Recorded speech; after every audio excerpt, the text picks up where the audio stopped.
Welcome to the Double Blonde Brokers podcast. With this podcast, our hope is that clients and friends alike can learn something. With each episode, we make light of the complexity of health insurance by offering tips, tricks, vocab lessons, and even sharing stories of our experiences as brokers. New episodes launch every Wednesday. Well, welcome to the Double Blonde Brokers, episode 5. Today we have kind of an unusual topic in the fact it's not only one thing, but it's the frequently asked questions, kind of those oddball things that come up here and there. So first, I guess I should introduce myself, Suzanne O'Connor. And I'm Emily Keaton, and welcome to our podcast. Yes, and we are going to start with me figuring out how to change my screen. There we go. All right, first question for the day. So we all know that we work in our lives to pay for Medicare, right? But what happens if you don't work those 40 quarters? How do you end up getting Medicare and or paying for Medicare? So Emily, I'm gonna let you take that away. Yeah, so we're really referring to Part A here as the part that, usually is free. So if you work 40 quarters or more, then you do not have to pay for Part A at all. That's been paid through your taxes over the years. But if you work less than that for some reason, then if you are anywhere from 30 to 39 quarters, then you will pay $278 per month for your Part A. And then if you're less than that, so under 29 or less, down to 0, then you will pay $505 a month. So it can be quite expensive if you haven't paid those taxes Yeah. all through working. So, um, and then kind of like a follow-up question to that is people always wonder, if I worked but my spouse didn't, or, my spouse was working but I didn't, I was a stay-at-home mom, then how does that work for me? Do I get the premium free Part A? And so the short, easy answer is yes. You do qualify with your spouse's quarters. So if your spouse has the 40 quarters, then you're going to qualify to still get that premium free. But there is kind of like a caveat to that, that your spouse, the working person of the household, has to at least be 62 years old, at least 62 years old, so that you can collect that benefit. And really the reason for that is they just have to be eligible for Social Security benefits at that point. They don't have to actually be taking them. They could still be working, not taking Social Security, but they have to be eligible at 62 years or older in order to get that. So if you marry somebody a lot younger than you, then you could be paying for Part A for a while until they reach 62. That's And right. then you will no longer pay it. Next one is it better to stay with my employer plan if I am still working, or go ahead and switch to Medicare? What do you think, Suzanne? Well, I think that that's a complex answer as well. So what we have to look at is, like anything, we have to compare. So it really depends on what your employer benefits are. So you need to know what your financial basically risk is, and that just involves premium plus maybe out-of-pocket expenses versus what it would be to go to Medicare. But the very, very first thing you got to make sure of is that your employer plan has credible coverage, meaning it's as good as what Medicare would offer. As long as it is, then there's no problem at all staying with employer insurance. And for the most part, employer insurance pays quite a bit of the premium for you. So the other part to consider is if the employee then has also a spouse or children or somebody else on that plan as well. Because if they go off, the employee goes off to Medicare, then the family no longer has insurance and they're going to have to come up with different insurance. So we really have to do a good evaluation of what you have and what it would look like with Medicare. And then if you have other family members, what their insurance would look like, and all the things that go with it between networks and a person's health and what all those expenses are. So it's like anything with insurance.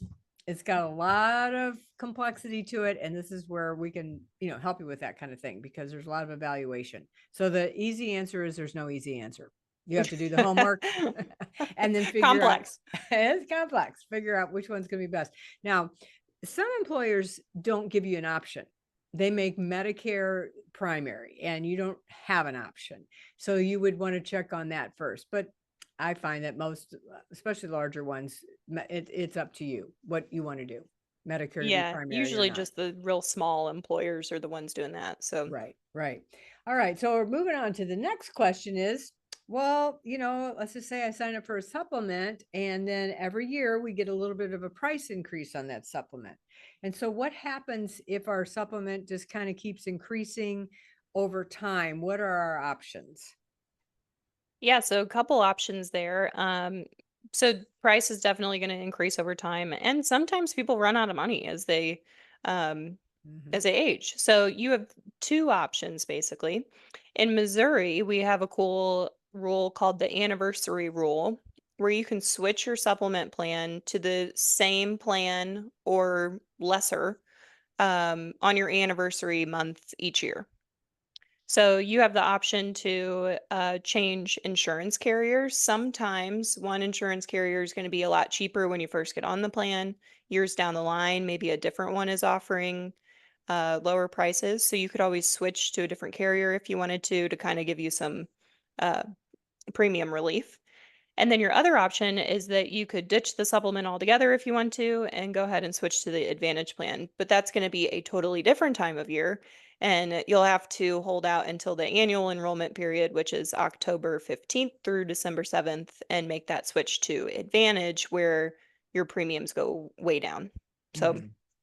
two different options there.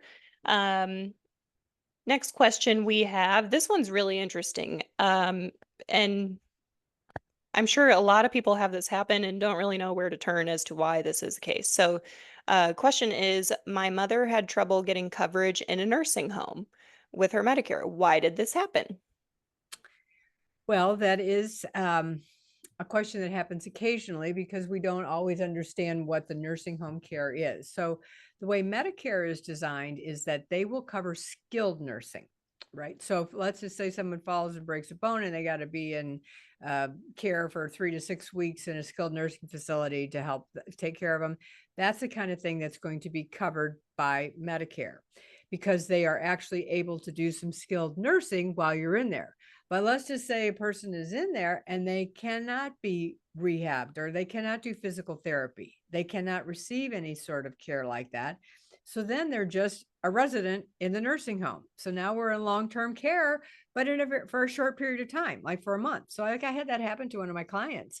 And all of a sudden they said, well, I'm sorry, your Medicare stops. And now you have to pay our facility fee for the next 30 days because none of them could handle her and her cast or a broken hip and whatever.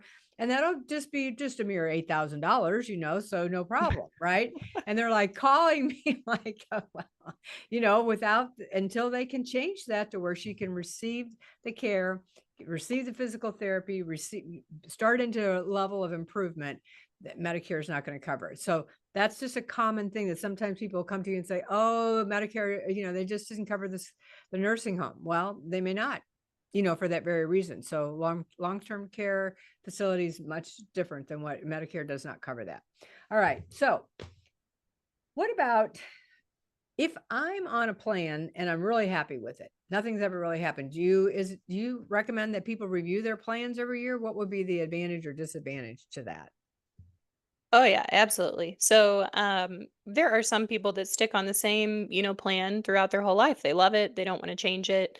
And that's great if you want to keep the same thing. But so each year you should receive what we call it the ANOC, which is the annual notice of change. And it basically tells you everything that's changing about your plan. If anything at all. Sometimes nothing changes. Um, but it's important that you look at that because they could all of a sudden a prescription you've been taking for 10 years on this plan, all of a sudden they don't cover it. Or it moves from being, a tier 2 to a tier 3 and now it's more expensive. Because maybe there's a generic of it. Likewise, you could change. So you could start taking a new prescription you've never taken before, and that's no longer on this plan formulary. Just super, super important that you check that every single year. And usually the biggest reason is because of prescriptions. And even if your prescriptions don't change, you still want to make sure that the plan hasn't changed what they cover in their Right. prescriptions. So Definitely super important. And that can really only take a few minutes, to just make sure that nothing is drastically different. So, Mhm, good time to reach out to a broker like us, and then we can help you sort through that. mhm. So, next one here. Let's see. I heard that some plans can cover Part B premiums. What is this about? See this on TV commercials a lot around the annual enrollment period of, premium free or lower Part B premiums. What's that all about, Suzanne? Well, just that is probably one of the greatest marketing techniques that they've come out with, to get people to call. I guarantee you there have been more people respond to that than anything else.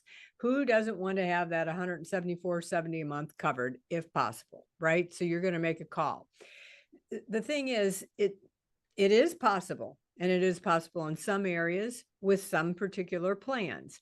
And maybe it may not be all of it, maybe be a portion of it. Might be $10 of it, might be $50 of it, might be the entire thing. But you have to make a telephone call to find out. And that's so it's kind of more or less a marketing strategy. Uh, I think the best thing to do is check with your current broker and find out, because what we find is it's in just certain little areas on certain plans. I don't know how they do it, but Yeah. they use it for a marketing tool as well. But most of the time that's based on financial needs. And so it's not always available for everyone. Sometimes they'll have a little bit of Part B covered for veterans. They'll have certain veteran plans and they'll cover part of your Part B premium. So it's definitely worthwhile looking into. If you can get that to happen, wonderful. But it is going to be based on your zip code and your finances. So you just have to, check with your broker and see if that applies to you or not. What do you do if you move out of town? What have you actually, maybe, you know, down the street's not going to matter, but what if you actually literally move out of the area? What should you do? Yeah, I mean, even if you move zip codes, you go from, say, St. Charles County to St. Louis County, you may want to take a look at that. Um, but definitely if you move out of state. So if you are changing where you live drastically, and let's say, for example, you have a supplement plan and a drug plan combined, you definitely want to notify your supplement carrier because your premium could change based on now the new state and zip code that you live in. And then you will more than likely need to change your prescription drug plan as well to one that's provided within that zip code. And then same thing goes for the Advantage plans. You're going to need to change that to the network that you are now in, because remember, on Advantage plans, those networks are very specific to the zip code and area that you live in. So, if you move from Missouri to Florida, you're likely not going to be able to keep your same doctors, and you're going to need to find new ones there. And all of those things are going to need to be checked and make sure that you have that right with the new plan that you pick. And kind of a unique thing, sometimes when you move states, depending on the states you move to and where you go, sometimes that gives you special enrollments to totally change your Medicare coverage. So it's also a good Yeah, time to just kind of review everything that you have and see if you can make a change you didn't think was possible. right. Because at that time, many times you're offered a guaranteed issue for a supplement when you move and you change Yeah. areas, which typically you would not be eligible for in your, if you had not moved.